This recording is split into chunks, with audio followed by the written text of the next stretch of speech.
eagerness to her voice. She's rehearsed this, and I refuse to be drawn into it. Your mum would be so proud of what you've achieved. 10 years ago, all our hearts broke. If only she could see you now. One of the best true crime writers in the country. It's been quite a journey, Ben. A real triumph over tragedy. It's your story to tell. However many times we discuss this, I reply, the answer is still no. Ben, she exclaims, you haven't even heard me out. I know what you're after, and that's not me. I write investigative pieces, not tearjerkers. I'm not after some trashy sob story. This would be your truth. Emotional, affecting, raw and redemptive. The true story, told by the man everybody in this country holds so very close to their hearts. Well, I'm not interested in that. But millions of people are, Ben. Madeline's voice has taken on the tone she uses when she's determined to get her own way, each word clearly enunciated.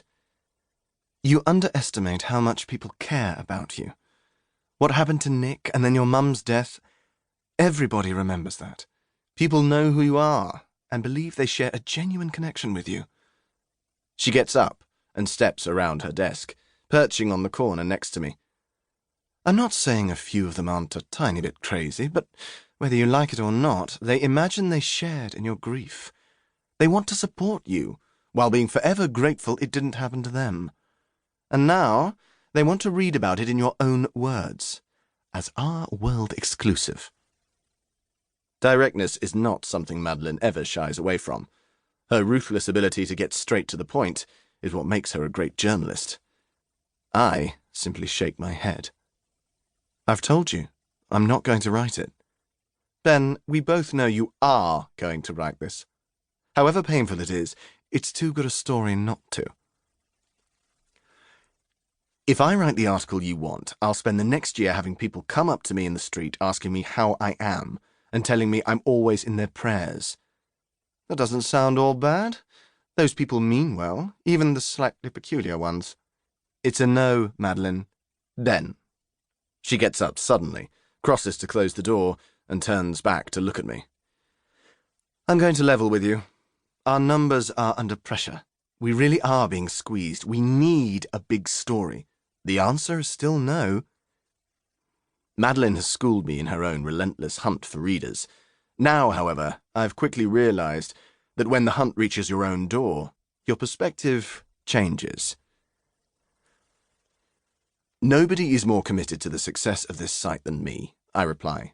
My stories bring in more new readers than any other articles. Then, for some reason, those readers stay to read the trashy gossip you call news. Madeline's eyes flash, and for a moment I think we're done. Then her shoulders relax.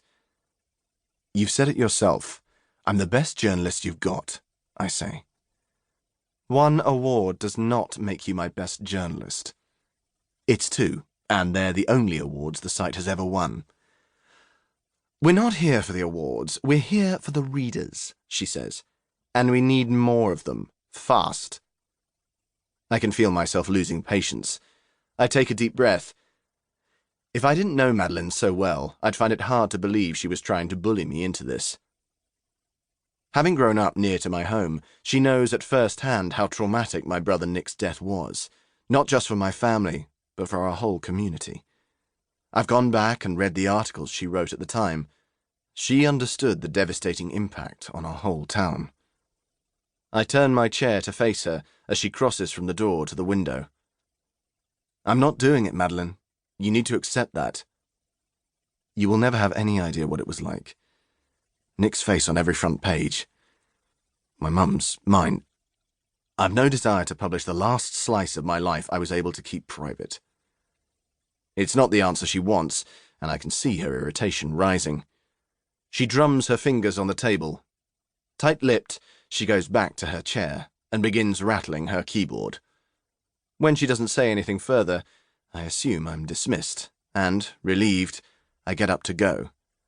But just as I reach the door, she speaks. Ben, has it occurred to you that if you don't write this, someone else might? I pause, not turning back to look at her. And if they...